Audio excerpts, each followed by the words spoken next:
জামাল ভুঁইয়া, সেখান থেকে হামজা, হামজার অ্যাক্রোব্যাটিক অ্যাটেম্প এবং সেখান থেকেই গোল হামজা চৌধুরী। যা স্বপ্ন ছিল বাংলাদেশকে ম্যাচে ফেরানোর, এবং সেই স্বপ্নেই সত্যি হলো হামজার গোল। পঞ্চম ম্যাচে তৃতীয় গোল হামজার। Take a bow, Hamza Chowdhury. অদ্ভুত, অবিশ্বাস্য। বাংলাদেশের কি আছে? বাংলাদেশের হামজা আছে। ওভারহেড কিকে জাতীয় স্টেডিয়ামে প্রাণ ফেরালেন বাংলাদেশের Hamza Chowdhury, the one and only।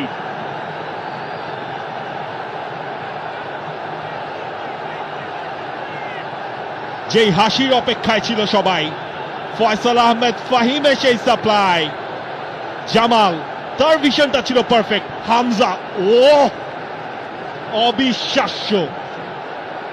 বডির ব্যালেন্সটা রাখা, বলটাকে প্লেস করা, এটা কেবল হামজার দ্বারাই হয়তো সম্ভব। অ্যাক্রোব্যাটিক। আপনি এই দৃশ্য দেখবেন, বারবার দেখবেন, প্রতিবার দেখবেন। এটা বাংলাদেশের ফোকলোরে ঢুকে গেছে এখানেই, এই মুহূর্তে। এবং এই মুহূর্তটা যারা মাঠে বসে দেখেছেন তারা মনে রাখবেন চিরকাল। Hamza, you are brilliant.